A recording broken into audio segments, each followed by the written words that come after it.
Namaste, everyone, and welcome back to our next episode of the podcast as part of the EkaShri nonprofit organization. And so, like we've been doing in the past couple of episodes, we've been aiming to have these different 30 to 45-minute episodes where we take different topics within yoga philosophy and try to expound on the knowledge contained within them and figure out how we can apply these different concepts into our real world and daily lives. So, like we've always said in the past, if you do have any subjects that you would like us to specifically delve into and would like to suggest, feel free to email us at info@ekashri.yoga and definitely let us know, and we'd be happy to accommodate as we can. So, like we did in the past couple of sessions, our focus today is going to be on the next limb of Ashtanga Yoga, which is going to be on Pratyahara this time. So as a reminder, for those of you who are just joining the podcast, we discussed the yamas, niyamas, asanas, and pranayama in the past couple of episodes. And today we'll be moving on to the fifth limb, which is Pratyahara. So Shriramji, I guess, why don't we just start with what does the word Pratyahara actually mean? Yes, so Pratyahara is actually made up of two words. The first, which is prati, is actually a prefix, and the word ahara means food. Ahara is food, and prati means to reverse or go against.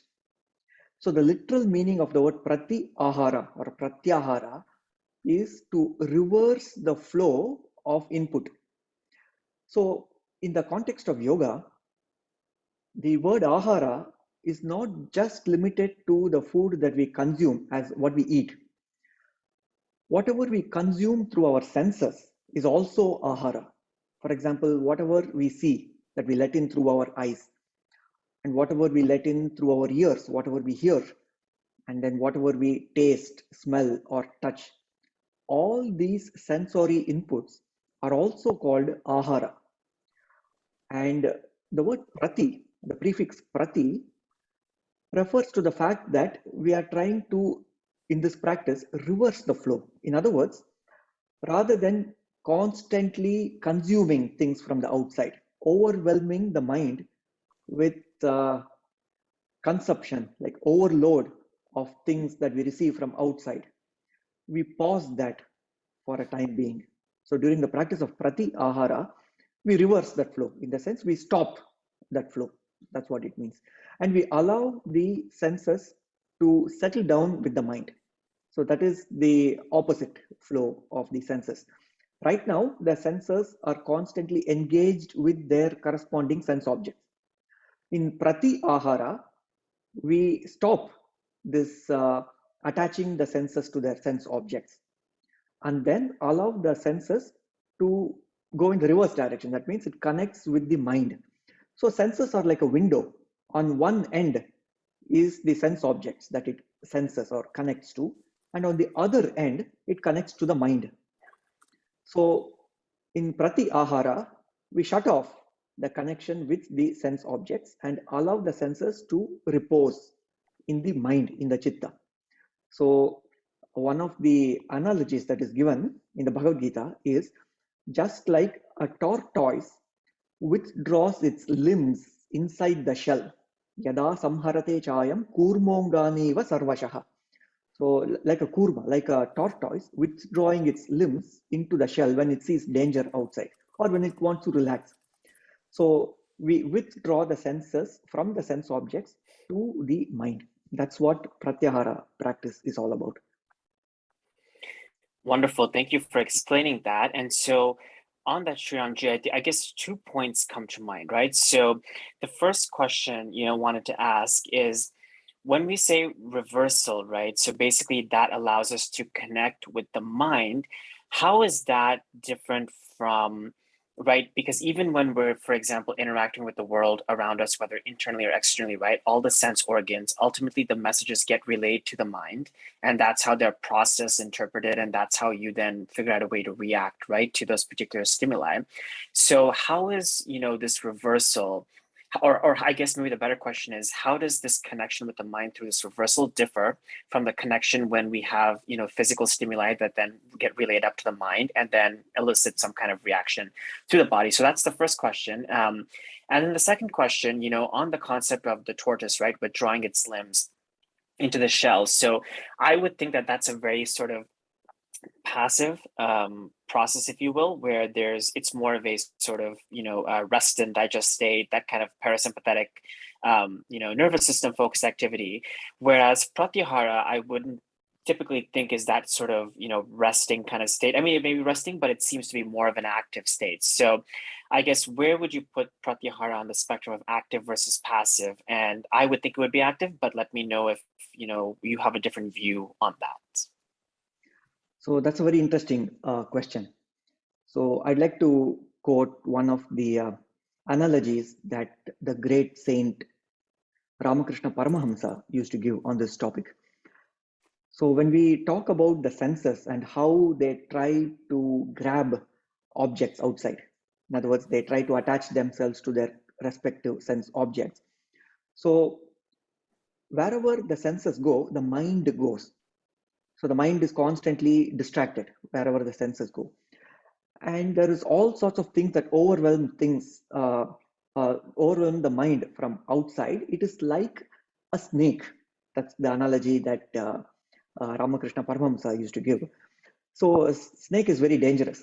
In other words, we have to be always careful when we handle a snake. But a snake charmer, so in those days, 150 years back, so in India, so these snake charmers, they used to be very skilled in controlling that snake. In other words, a person who's established in the self, in other words, when their mind is peaceful, they can easily interact with the world without getting overwhelmed or without getting agitated by the world.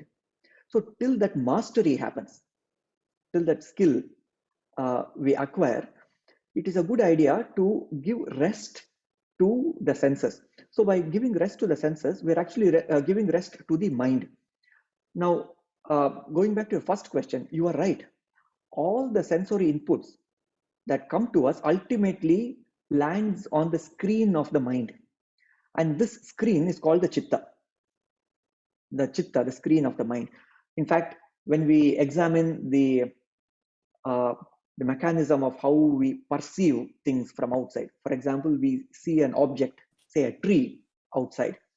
And one of my teachers, Srivatsa Ramaswamy, so he explains this very beautifully. We don't see the tree directly. What happens is the light from the tree, it enters this sense organ, the eye. It's like a window. And then the image of the tree is created in the back of the eye. On the retina, there is a inverted image of the tree that is projected, and the nerves, they sense this image on the back of the eye, and the neurons, they in turn create a mental picture of the tree. And ultimately what the seer, in other words, the conscious entity within the Purusha, as is called in yoga, so ultimately what the Purusha sees is on the screen of the mind, which is called the chitta. You see, we are not looking at the tree directly. We can think of it as we are watching the Super Bowl game on a TV screen. And our TV screen is our chitta. So whatever inputs that we receive from the senses, whatever we see, hear, taste, smell, or touch, ultimately it gets displayed on the chitta. Now, when we are overwhelmed with sensory stimuli, sensory inputs, then constantly there is in the screen, you have distractions. For example, when we open a website and there are so many ads and you have all kinds of things that are moving around, it's very easy to get distracted there, you see. And we cannot focus in a very clear way. Perhaps we are going to that website to gather some information, but we get sidetracked, you see. So in order to quiet the mind, we have to quiet the chitta. And one of the sources that overwhelm this screen of the mind is the stimuli that we get from outside. So that is where Pratyahara comes in. Now, the step after Pratyahara that we will look into in the next episode, even without stimulus from outside, the mind can manufacture distractions. You see, so there's a verse in the Bhagavad Gita that says, Vishaya vinivartante niraharasya dehinaha rasavarjam rasopyasya param drishtva nivartate. That means even when we shut off the senses from the sense objects, when we shut off the senses, inside the mind, there is longing for the objects of the senses. There's a taste that continues to remain there. So ultimately, we have to attend to that also, because that is also a movement or an agitation in the mind. So that's where the inner practices, the dharana, dhyana, and samadhi, that we will see later on. But the first step is to give a pause to what we receive from outside. We can think of Pratyahara as to stop overeating. When we constantly keep munching food, it overwhelms the digestive system. Like that, when we constantly keep receiving things from the outside, stimulus from outside through our senses, we're constantly consuming. And what Pratyahara does is to stop it. And as you also point out, one of the practice of Pratyahara is to be selective in what we let in. So once we give a pause to the senses, then we also need to see, for example, when we consider food, we are careful to choose nutritious food and not junk food, right? I hope that perhaps most of us are conscious of what we eat. Like that, in the practice of Pratyahara, it helps us to be conscious of what we let into the system. Sometimes we turn on the TV and whatever is being shown on the channel, we simply consume it in a passive manner. Whereas yoga says, take control of what you let in to the system. So if you go to a buffet, for example, just because there is food there, we don't put a little bit of everything on our plate and eat whatever is presented to us. We are very selective on what we pick and choose. Same thing we do with Pratyahara, being selective on what we consume through our senses. Got it. That makes a lot of sense. So thanks for clearing up the explanation there. And so I think that's probably a good segue into our next topic, which is really the cleansing aspects of Pratyahara, right? And so I think at the surface level, what you said, Shriramji, about really understanding what's coming in the system with, Pratyahara, right? And being more cognizant and aware of that is probably the first step towards cleansing, at that internal level via Pratyahara. But can we talk a little bit more about just more broadly and maybe a little bit in specifics too about how, Pratyahara can be used as a cleansing practice for, any person who wants to start, as using that as some kind of a cleansing practice? Yes, in fact, in the Patanjali's Yoga Sutras, Patanjali uses the word control rather than cleansing. So in fact, only 2 sutras Patanjali gives on Pratyahara. I'll quickly quote them. I'll mention the 2 sutras.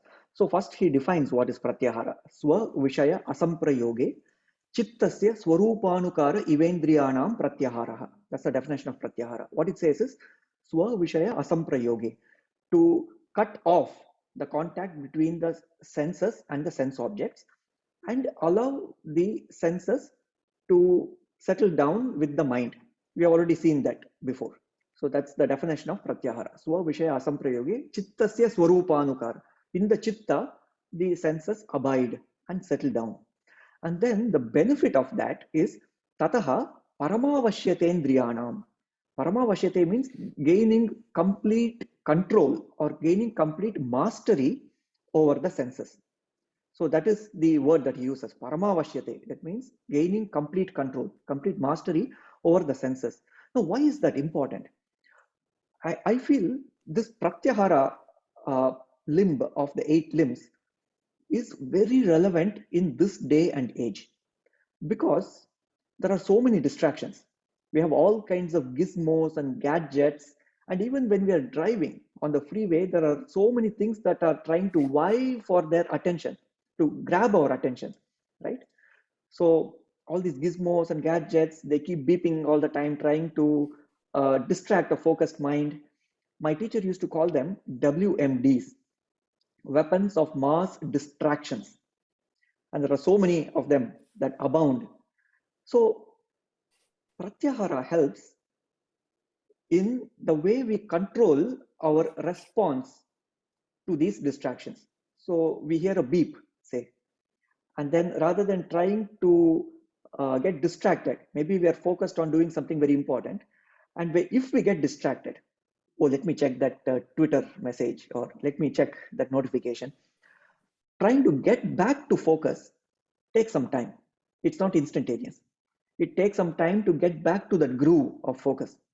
So when we take this intention, okay, next 30 minutes, I'm not going to get distracted. Like, do not disturb, right? So all the beeps, sounds, okay, they're perhaps even the mind is aware of it, but it doesn't uproot the focus that the mind is pursuing. Mind is focused on something very important, and it does not easily get distracted by all these notifications. See? So that is what Pratyahara gives. By training ourselves, by training the senses to repose in the mind, we are actually gaining the skill not to get distracted. So it helps us transform the mind from a habitually distracted mind into a habitually focused mind. So that's the great advantage of Pratyahara, and especially relevant today, where people have very short attention spans because there are so many notifications and so many distractions that abound.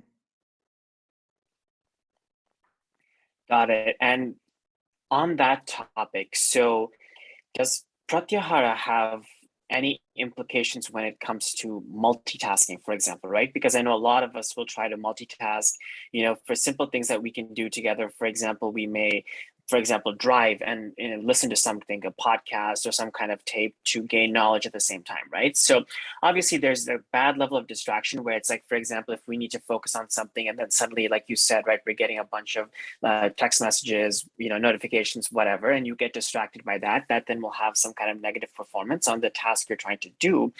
But in a lot of our lives, right, I mean, I think for most people here who are listening to this, we all know it makes sense to ideally, you want to be single focused, laser focused on one task, get it done completely, and then move on to the next one. But sometimes we're presented with situations where we don't have enough time, or we just don't have enough hours in a day, right, to do everything that we want to do, and therefore we start multitasking. So what does multitasking as a concept have to do with the concept of pratyahara, and is that something that's effectively like discouraged, or how should we think about that within this concept? So when we look at the Yoga Sutras, it doesn't mention one way or the other, but there is a practice that Patanjali gives called Eka Tattva Abhyasa. That means, there are many ways in which we can translate the word Eka Tattva Abhyasa. Abhyasa means practice. Eka Tattva means focusing the mind on a single principle. So Eka Tattva Abhyasa is one of the practices that is mentioned in the Yoga Sutras. There is a power that comes to the mind when it is focused. When we do two things or many things at the same time, we are actually dividing the mind, and we are losing out on the synergy. You may recall a few episodes back, we looked at one of the power that yoga brings is when we combine, when we consolidate all our energies together in one thing. The combination is more powerful than the sum of its parts. So when the mind is focused, the power that comes is far greater than the sum of the benefits that we gain in a multitasking environment. A little bit of benefit across different areas will not add up to the benefit when the mind is single focused. So that is the power we lose out on.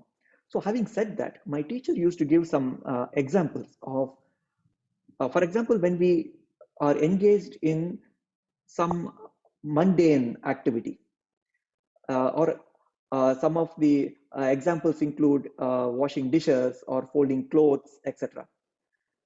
So during that time, perhaps it's a good idea to listen to podcasts as you suggest, or engaging the mind in other activities as well, because it doesn't take too much effort to fold clothes and all that.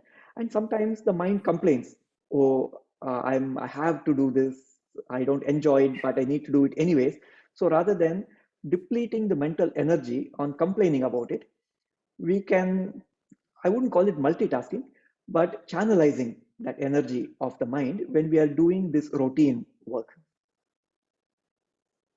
Got it. Got it. So that makes sense. And I think that last point you mentioned about diverting the mind from that state of complaining, right? And constantly maybe negative, sort of a self-perpetuating loop where you're doing these mundane tasks and then the mind, of course, can wander because these are just purely mechanical.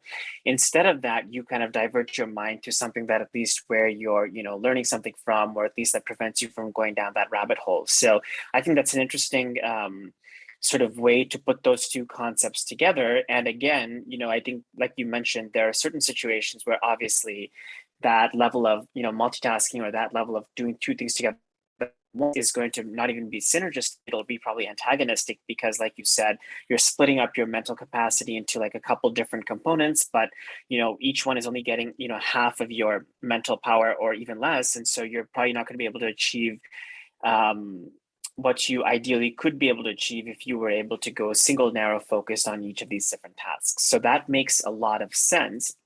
And I think based on that, just so our audience and listeners are clear, so the concept of pratyahara, right, doesn't mean retirement from all the senses altogether, but rather having moderation in certain situations and knowing, and I guess intellectually knowing those situations where you need to be sort of single laser focused versus the other situations where, like we just mentioned, the analogy of doing the dishes, where it's maybe a mundane, very mechanical task, but here, because the mind is not as active, you can then sort of multitask a little bit more, at least take your mind off of the, and help divert it off of the basically, this mundane task that goes down this negative feedback loop.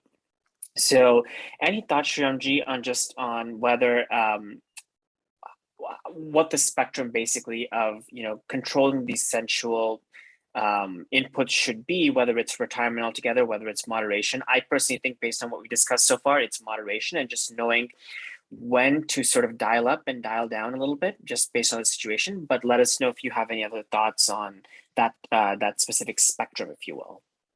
Yes, that is a great way to practice pratyahara in our daily life. But there is also value in shutting off the senses for a small amount of time every day. In fact, just like we have many practices within asanas and within pranayama, so you have many asanas and many pranayamas, like that, there are some practices in pratyahara. And the most famous practice, or the most well-known practice within this limb of pratyahara, is called Shanmukhi Mudra. Perhaps some in the audience have practiced the Shanmukhi Mudra. In Shanmukhi Mudra, what we do is we actually use the fingertips to close the eyes, close the ears, and then symbolically close the nostrils. Of course, we still keep breathing, but a symbolic way to say, right now I'm not interested to see anything, hear anything, smell anything, taste anything, touch anything.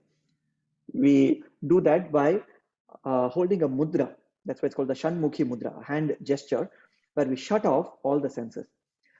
And after we shut off these senses, there are other practices that can be performed. For example, the practice of the hummings or Brahmari can also be practiced with Shanmukhi Mudra.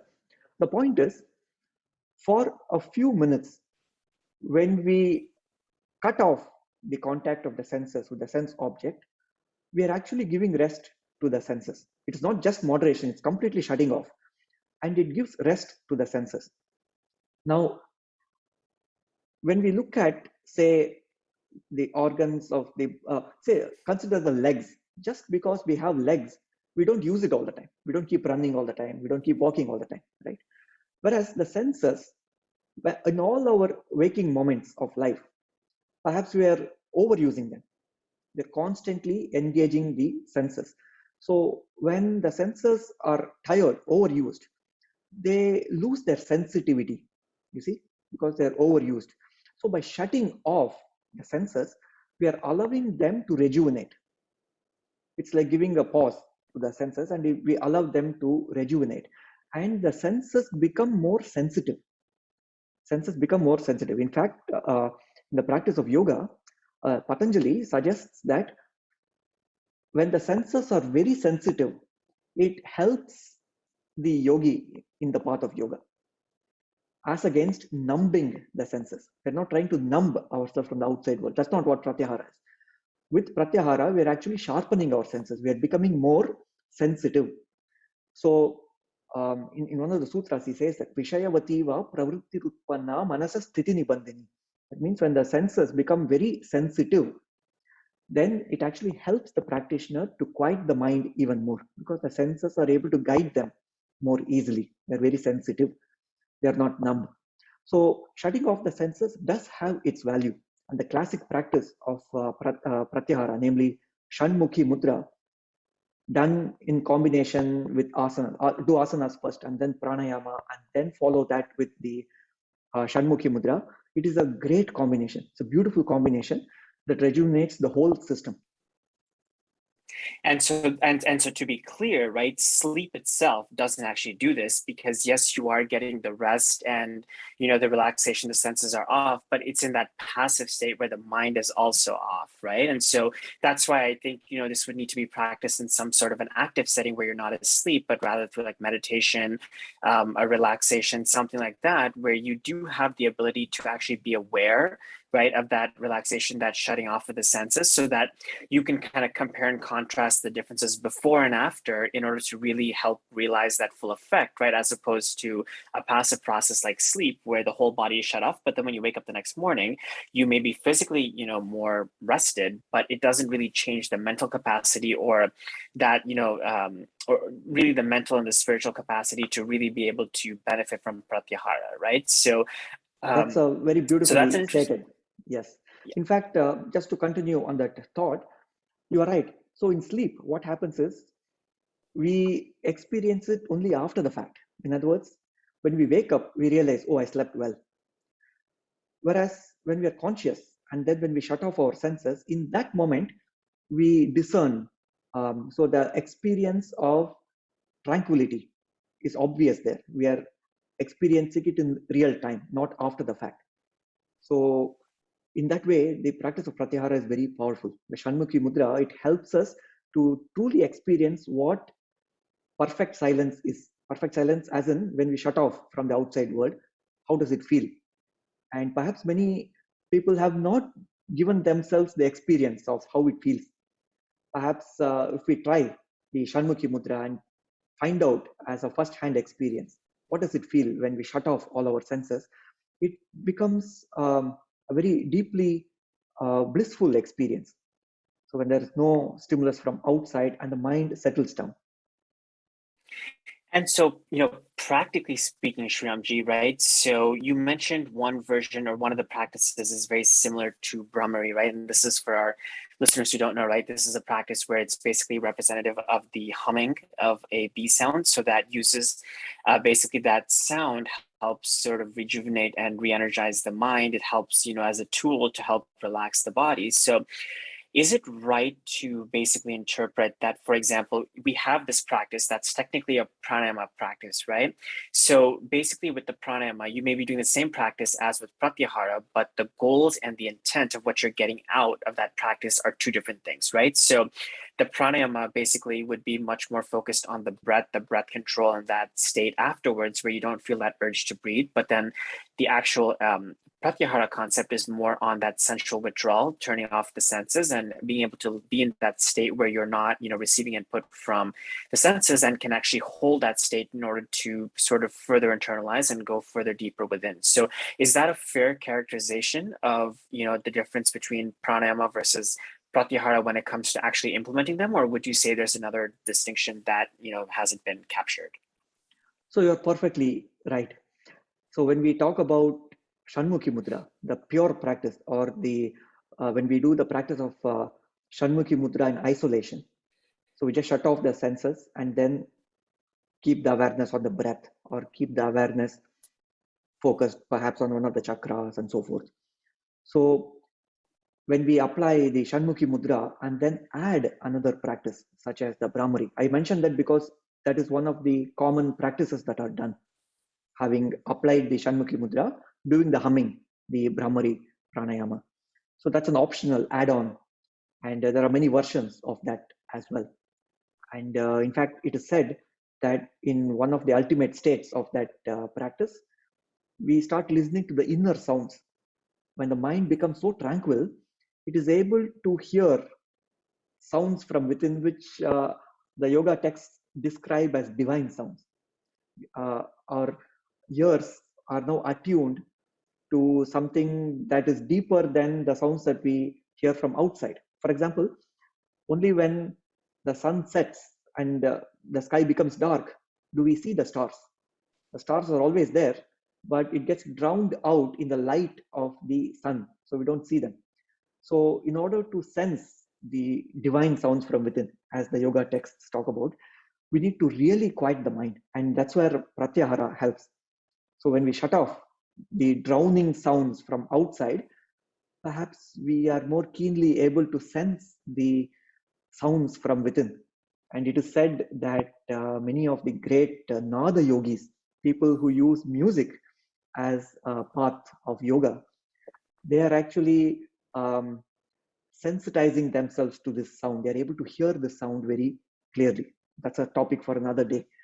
But the point here is, when we shut off the senses, we become keenly sensitive.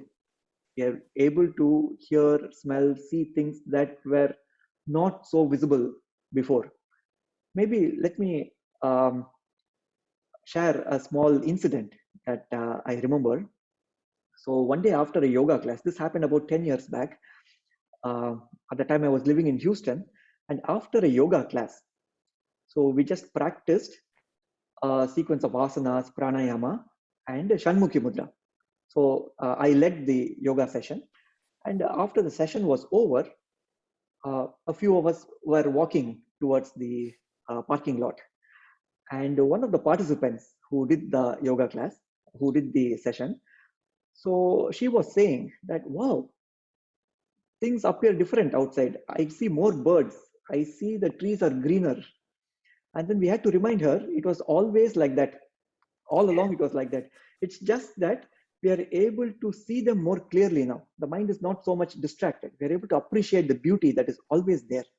So that is what Pratyahara gives.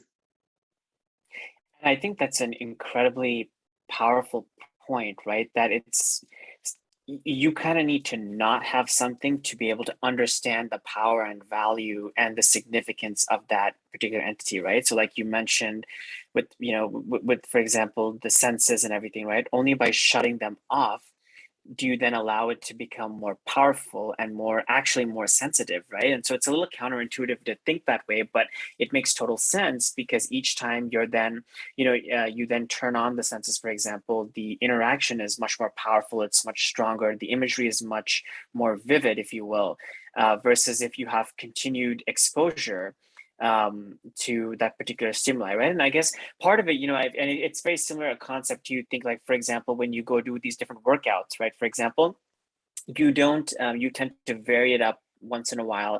You don't do the same thing over and over and over, because then you start building resistance, you start building that sort of level of complacency, if you will, with those particular exercises. And that's why you have to keep changing it around a little bit in order to keep those practices fresh and be able to get the most out of them.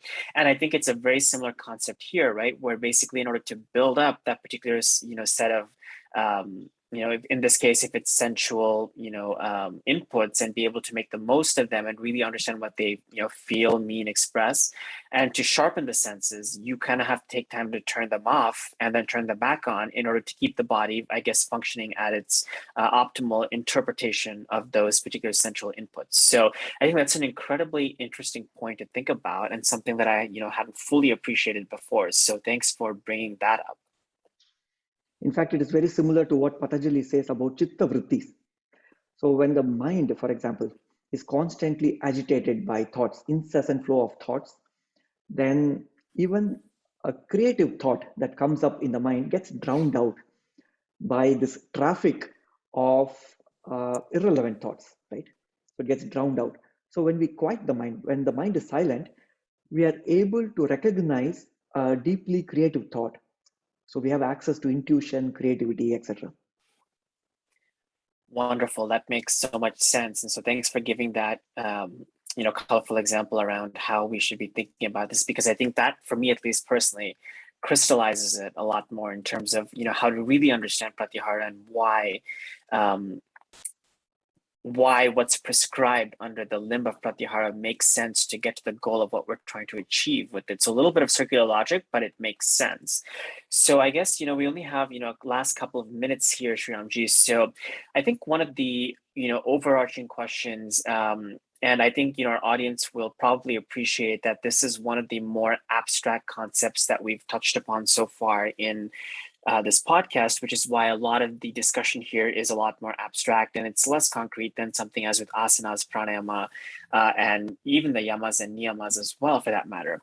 So I guess the last question would be, how should we think about actually integrating the practice of pratyahara into our daily lives and our yoga practice, and what tangible practices, whether if it's through specific practices like Brahmari that you mentioned or otherwise, what tangible practices would you recommend that we maybe consider thinking about and building into our regimen every day, or however often our audience tends to practice?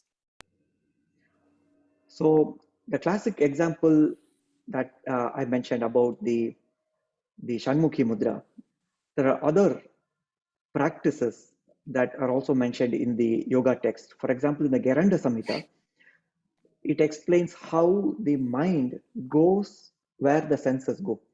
So for example, when the eyes see something, the mind goes to that same object. And the practice that it prescribes, Geranda Samhita, the classic text on Hatha Yoga, so it prescribes the following practice.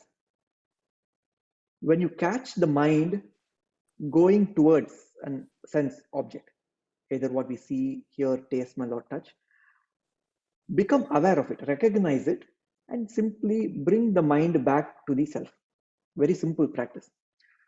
And in fact, in that text, there is one verse which is actually same verse that has been borrowed from the Bhagavad Gita. It's the same verse. You will find it also in the Geranda Samhita. Yato yato nischarati manaschanchalamastiram tatastato niyam yetat atmani eva vasham nayet. What it means is, yato yato nischarati, whenever the mind goes towards an object, when you recognize it, bring the mind back to the self. Yato yato nischarati manaschanchalamastiram, whenever it goes out of the mind and goes towards the object, tatastato niyam yetat, with control, bring it back to the self. Atmani eva vasham nayet, bring it back to the Atman, to the self. So do this like a mechanical practice. It's just a very mechanical practice. Oh, my mind is elsewhere. It is thinking about something. It's distracted. It is not with the self. It is not settled down. It is somewhere else. When we recognize it, rather than feeling guilty about it, that oh, I've been practicing this for so long, yet the mind gets distracted, not going into that complaining mode, but simply watching, wow, the mind is elsewhere, let me bring it back. And the next time when we recognize it, wow, the mind is elsewhere now, bring it back to the self. So this is a practice that is prescribed as a part of Pratyahara, and this is a very powerful practice. Another practice is, so far we have talked about the what are called jnanendriyas, the 5 senses through which we receive information from the outside. There are 5 karmendriyas as well, the organs of action. So 5 organs of perception, and we have 5 organs of action, like the hands and the feet, etc. So even speech, talking, is one of the organs of action. One of the practices associated in Pratyahara is, just like we shut off the perception or shut off the jnanendriyas, the senses, take some time to shut off the karmendriyas as well. So there are practices where, for say a course of a day or perhaps 2 days, depending on the intensity of the practice, I'm not going to speak anything. So this practice is called Maunam, and it is one of the practices as part of the tapas of the mind. And Manaf Prasada Saumyatvam Maunam Atma Vidigraha, Bhagavad Gita says. Maunam, the practice of silence, is prescribed in yoga. This is part of Pratyahara. We can include it as part of Pratyahara because we are shutting off the Karmendriya. That means the organ of action. By excessively keeping on talking, we dissipate energy. So I'm going to conserve that energy. So let me be silent for one full day. So these are some of the practices also associated with the Pratyahara. Got it. That's, I think, incredibly helpful. And a couple of these are sort of tangible ones too that we can adopt, right? And I think the broader overarching picture here is that it's really about, I think, being aware of the power of, shutting off certain processes and then really trying to understand, okay, when you turn them back on, how much more impact and much more significance you feel from using those particular, whatever it's senses, organs, versus if you just have some kind of continual sort of autopilot use of those particular things, right? And so, I mean, even here, I'm struggling for words just because I think it's, how abstract the concept is. And to really, I think, understand it, you have to experience it, right? And it's one of those things where we can't really teach that, right? That's something you have to take these building blocks with and try to actually experience it for yourself. And so I do agree. I think that a lot of what you said, Shriramji, is incredibly helpful, where it's like, even if you find the mind slowly wandering off into some other topic, having the sort of ability to rationally say, okay, I'm going to bring it back to, where it needs to be, which is focused on one particular thing. Same thing, like you mentioned, taking these different periods of silence, even if it's not for days on end, right? Even if it's for like an hour, even if it's for a, set of, couple of minutes, doing that, through a meditation practice then allows you to appreciate that speech and the impact of that particular organ and sense, a lot more than you might have if you were just, for example, rambling on, or if you were just talking, or, continuously doing this forever as an autopilot. So I think a lot of this comes down to that sort of a mindset shift, if you will, and really just appreciating that, you're consciously thinking about, how you use certain organs, and to strengthen them, like you said, we take some time to consciously turn them off for a little bit, and then they become powerful and more significant once we then have that gap or that silence period. So I think that's a very powerful concept to note, and hopefully that'll be something that really resonates with our people who are listening to the podcast. And so if there's one thing you take away, at least from me personally, from this conversation, it's that really to strengthen these particular senses, the organs and stuff, you need to give them a break, actively and consciously turn them off, and then when you turn them back on, then realize how much of a difference you feel, and be able to experience that yourself in order to really understand and experience the concept of Pratyahara. That's very beautifully stated, because when we give rest, we are actually helping them rejuvenate. Exactly. And one final thing I'll add in the topic of Pratyahara. So Pratyahara is exactly the central limb out of the 8 limbs of yoga. So we can think of Pranayama and Pratyahara, the 4th and the 5th limbs of the 8-limbed yoga, as being the 2 angas, the 2 limbs in the middle of this 8-limbed practice. So the next 3, namely the dharana, dhyana, and samadhi, are inner practices. Patanjali calls them antaranga sadhana, inner practices. And the first 5 are called the bahiranga sadhana, which means external practices. But my teacher always used to call the pranayama and pratyahara as a bridge that connects the external and the internal. So when we look at pratyahara, especially when you look at the senses, so one side, it is making contact with the outside world, the sense objects, and on the other side, it is making contact with the mind. So it connects the mind with the outside world. So it's truly a bridge. So the practice of pratyahara, and also we can say the practice of pranayama, it bridges the external and the internal. And I think that's a wonderful note to end on, and hopefully something that will give our listeners a lot of food for thought and just to reflect upon and think through, right? And so I think, even though, like we've mentioned before, the concept is incredibly abstract, there are still pockets of tangibility that you can find within the concept of Pratyahara. And these are simple things that we've heard before too in other settings, right? About focus, about really, thinking before you speak, for example, understanding the senses and understanding how exactly you should, use them in the most optimal way. And I think hopefully our conversation today would also have, elucidated the fact that this is much more than just retreat or withdrawal from the senses altogether.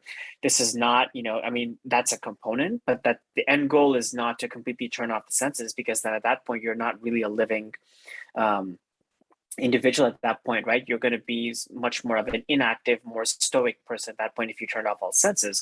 So the goal here is to really use that sense of withdrawal and that sense of restraint, or not restraint, but withdrawal and turning off the senses to actually make them more powerful going forward when you do use them. So I think that's an incredible sort of a very powerful message that I hope our listeners will be able to grasp in some shape or form through this conversation. So with that, Shriramji, unless you have any other, final thoughts, why don't we go ahead and wrap up our discussion for today? I think it's been a very powerful discussion and a lot of very heavy topics for our listeners to dwell upon. So I think, as opposed to trying to go further into depth in these different concepts, I think we have a good sort of starting point. And so maybe we table the conversation here and resume next time.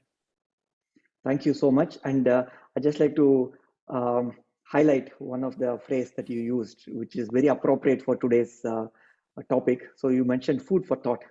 So we started with the Pratyahara, ahara as food. So right, you captured the essence of it in that statement. So that's very nicely expressed, food for thought. So Pratyahara is that being deliberate about what we allow as food into our system. Yeah. So no pun intended initially, but I guess we brought it back full circle. So that's always good. Perfect. So with that, why don't we go ahead and close for today, and we'll go ahead and resume our discussions of the additional limbs starting next week. And we're, like you mentioned, we've sort of hit the central point of the 8 different limbs within Ashtanga Yoga, and we'll be wrapping up in the next couple of sessions on these more abstract final sort of limbs, if you will, of Ashtanga Yoga. So looking forward to these discussions going forward. Thank you. Thank you, Vedantji. And thanks, everyone. Thank you. Thank you.